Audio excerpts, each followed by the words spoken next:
우리의 송환 과정이 육로로 결정되고 동생과 짐을 꾸렸다. 두 고관이 호부에서 내려온 돈과 노조 관문을 보내왔고 따로 은 5냥을 챙겨주었다. 등공은 별도로 사람을 시켜 계피와 상아통을 보내왔다. 모두 감사히 받고 각각 시로 감사를 표했다. 서리 배유직과 동향인 무리들이 내게 돈과 약을 보내왔다. 여러 사람이 보내온 돈을 마음만 받고 모두 고사했다. 다음 날 모든 준비를 마치고 해가 밝은 무렵 고관에게 이별을 고하고 국왕께 감사의 글을 남겼다.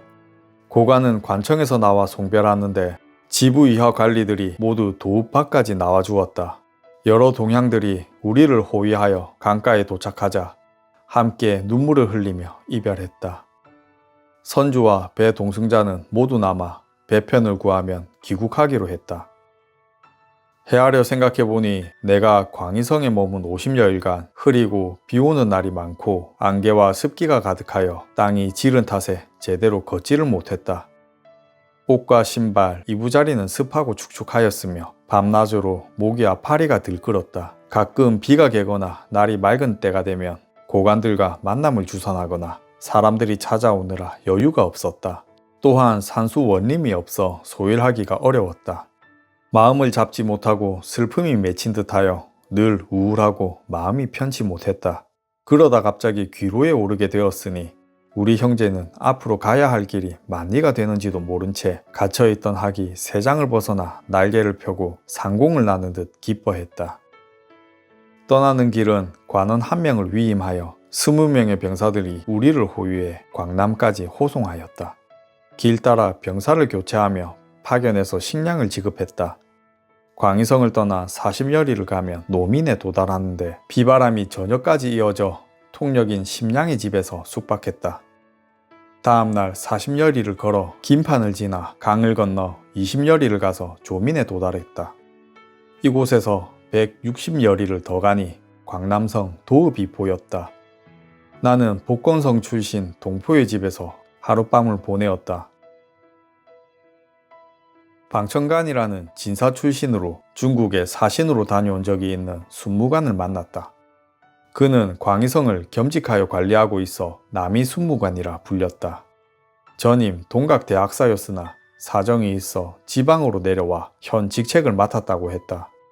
방공은 재주와 학문이 뛰어났고 예문을 읽고 한적하게 지냈다. 그는 하루 2차례 연거푸 만나 5관의 돈과 차, 과자를 주었으며 서로 시를 주고받고 교류했다. 다음 날 아침 그의 전속 관원이 파견하여 고급 종이를 주며 우리를 송별해 주었다. 광남성으로 가는 길에 벼 이삭이 곱게 올라와 새로 심은 모가 마치 깔개처럼 푸르고 무성하게 자라고 있었다.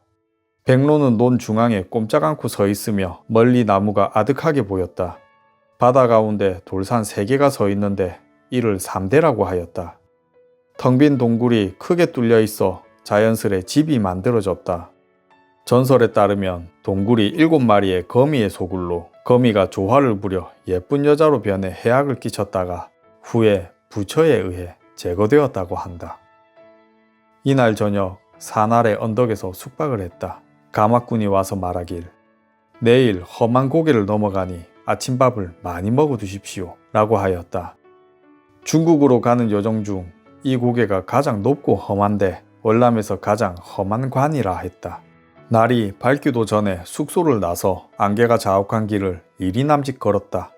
위로 산을 올려다보니 거대한 구름이 눈처럼 쌓여있고 아득히 하늘에 맞닿아 정상이 보이지 않았다. 아침 해가 뜨고 작은 고개를 넘어 한 해안가에 도달했는데 바닷물이 출렁거리고 큰 파도 소리가 바위 사이로 울렸다. 작은 마을 입구에 도착하자 주둔하던 신간이 매우 엄하게 꼬치꼬치 캐물었다. 깐깐한 검문을 마치고 산기슭을 따라 올라갔다. 길 양옆에 가시나무가 빽빽히 자라고 대나무가 고슴도치 털처럼 무성했다.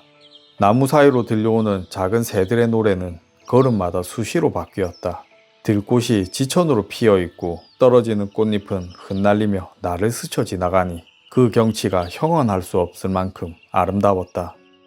산길을 반 정도 가니 산세가 높아지고 험해졌다. 돌계단이 비늘같이 첩첩으로 놓여 천길이나 되는 구름 사다리 같았다.